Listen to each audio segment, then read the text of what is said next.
pero hay una en particular que los distingue, y eso es un extrañamiento del sentimiento de sí. Es decir, lo que el sujeto melancólico piensa de su yo, piensa de sí mismo, es algo que no le pasa al que se encuentra en duelo. Y entonces Freud decía, bueno, a menudo el melancólico, a pesar de toda esta tristeza, de todo este dolor muy vivido, de todo este sufrimiento, resulta que se siente muy culpable de lo que ha pasado. Se siente muy culpable de haber perdido a su objeto de amor y a menudo da la sensación de que espera un castigo.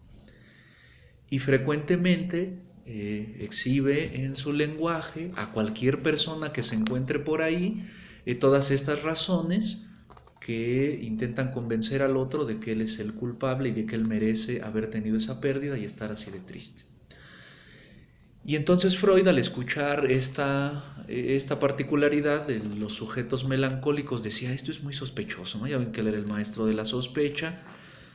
Gracias a eso inventa el psicoanálisis y dice, uno no anda por la vida hablando muy mal de sí mismo, exteriorizando cosas que son muy íntimas.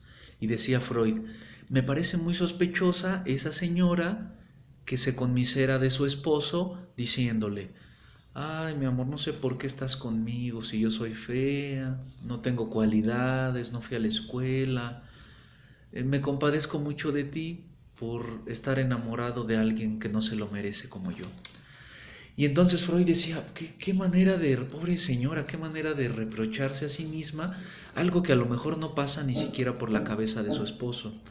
Y Freud decía, eso se parece más, ese no tener límites ante mostrar la intimidad negativa al otro, se parece más a un reclamo, a eso que hace alguien al que se le ha cometido una injusticia y que no toma medidas, no se detiene ante denunciarlo y expresarlo a cualquier persona.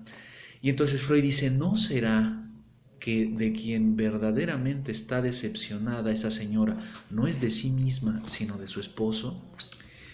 Y bueno, y obviamente en el análisis él descubre que eso es una de las características de uno de los patrones del sujeto melancólico, haber tenido un evento de decepción del objeto de amor que perdió, un evento de decepción previa a la pérdida del objeto de amor. Y entonces Freud decía, bueno, ¿cómo explicar al melancólico? Ya les he contado, ¿no? En otras clases cómo es esto de estar enamorados de alguien, que para Freud decía, bueno, nosotros invertimos toda nuestra libido en ese objeto, lo investimos libidinalmente, le ponemos un traje de rey o de reina, y cuando esa persona se va, cuando la perdemos, se puede llevar el traje, ¿no? Y aunque yo intente sustituirlo al otro día porque me siento muy terrible con otra novia o con otro novio, todo va a ir muy mal, todo va a fracasar, porque este nuevo está encuerado. El que se llevó el traje fue el objeto perdido, ¿no? Y desinvestirlo, quitarle la corona, quitarle el abrigo, quitarle los zapatos, cuesta mucho trabajo. Y entonces en el caso del melancólico decía, en efecto, hay una decepción, hay una pérdida del objeto amado, pero ese traje libidinal no se lo lleva el otro, cae sobre el yo.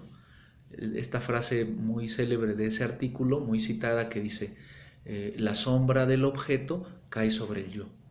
La sombra de ese que se fue cae sobre el yo, y ese yo se identifica con el objeto perdido, y entonces el yo se convierte en una especie de objeto abandonado, que además de alguna manera hereda las características de decepción que le había provocado el que ya se fue. Entonces todos esos reproches que se hace el melancólico, que se hace a sí mismo el melancólico, en realidad son esos reproches que le llegan reflejados, que no pueden llegar o no se le quedan a ese otro, que en efecto sí me decepcionó, y entonces recaen sobre mí. Y fíjense, qué maravilla, ¿no? Qué manera tan bonita de explicar la salida de la melancolía, ¿no? La identificación del yo con el objeto perdido, del que estoy decepcionado, porque eso nos permite enlazarlo con este episodio que mencionábamos de Saúl.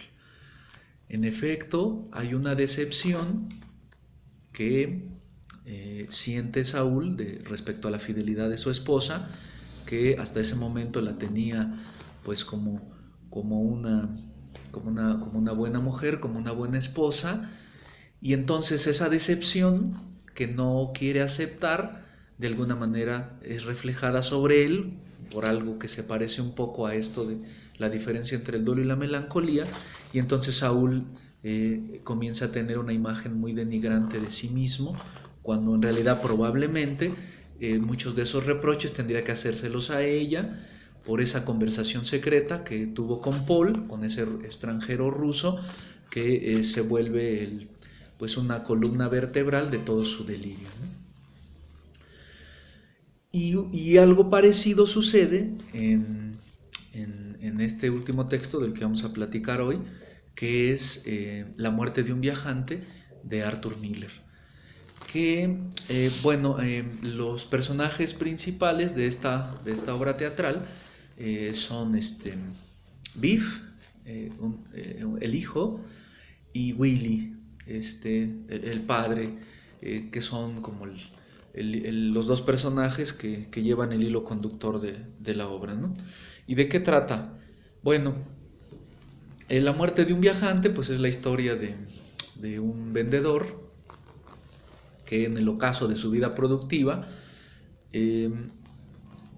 estalla en él un conflicto que ya estaba latente, un conflicto que lleva muchos años, que tiene con uno de sus hijos, con Biff, ¿no?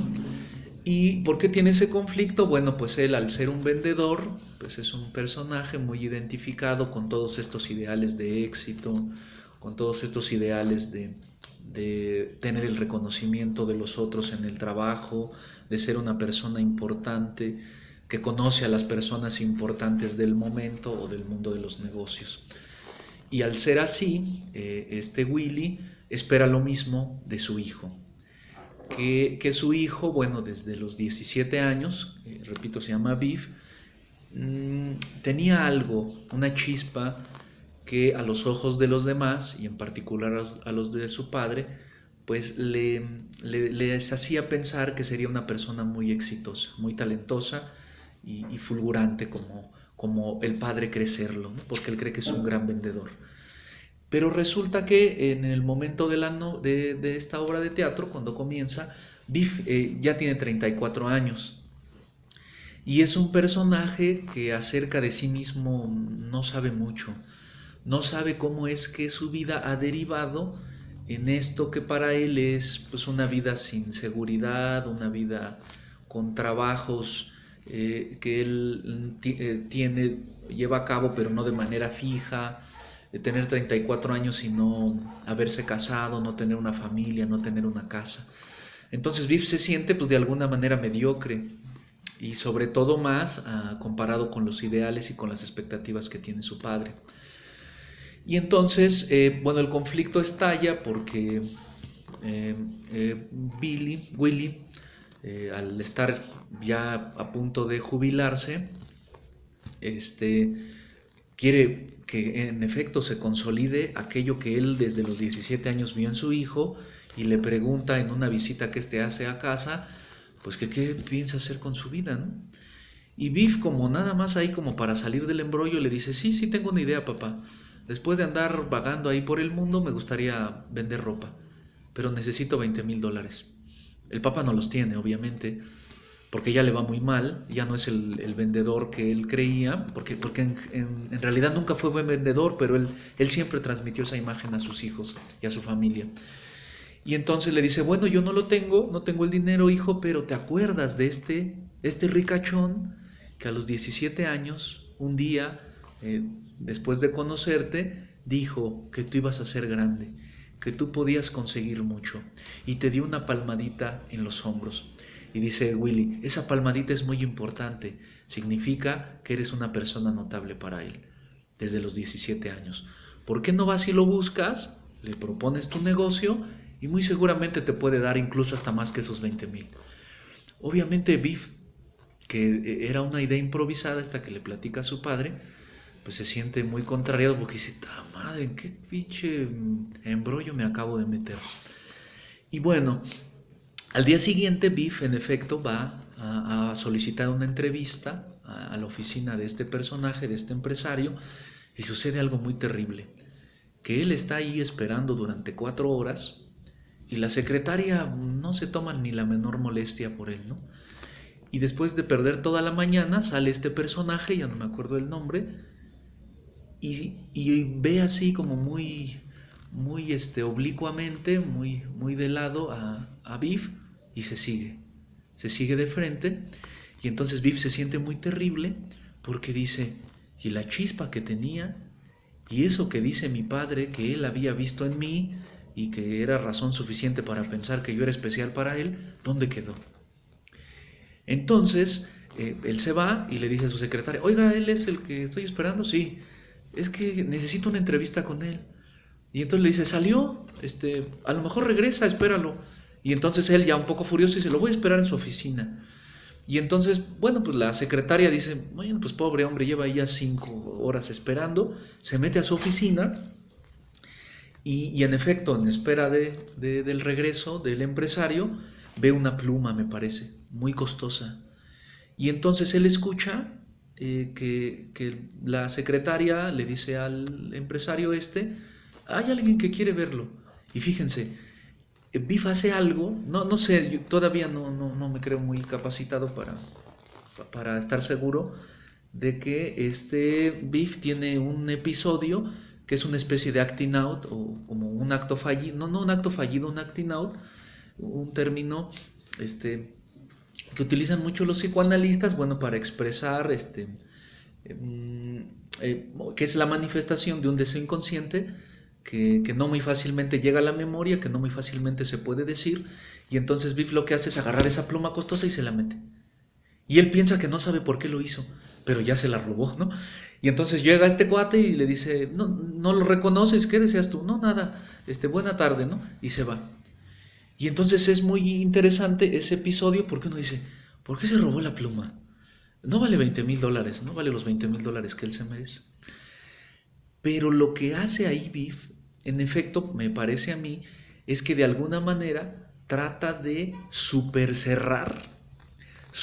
echar a perder la cita que no tuvo ningún éxito, porque sabe que esta persona se va a dar cuenta que ese que salió le robó la pluma costosa y que por lo tanto toda posibilidad de emprender un negocio, toda posibilidad de llevar a cabo estas fantasías de éxito del padre han quedado completamente coartadas.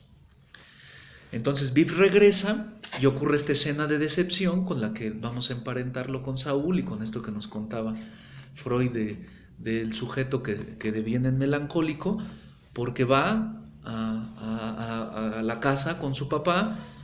No es cierto, no regresa a casa, se quedaron de ver, fíjense qué terrible, en un restaurante para celebrar el éxito de Biff, lo cual no ocurre, y además todavía la cosa empeora más porque ese día también corren al papá, ¿no? Le dicen, usted ya es muy viejo, ya no vende nada, no es el gran vendedor que usted dice, ya no nos sirve, ¿no?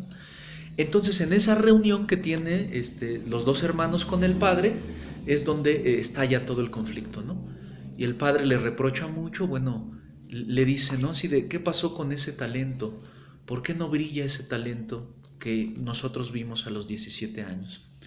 Y entonces Biff, que siempre se ha hecho la misma pregunta de por qué si todo el mundo decía que iba a ser un hombre notable, resulta que es una persona mediocre, digamos, evaluada en los estándares de la sociedad, esta sociedad norteamericana, centrada en las ventas y en estos ideales de éxito.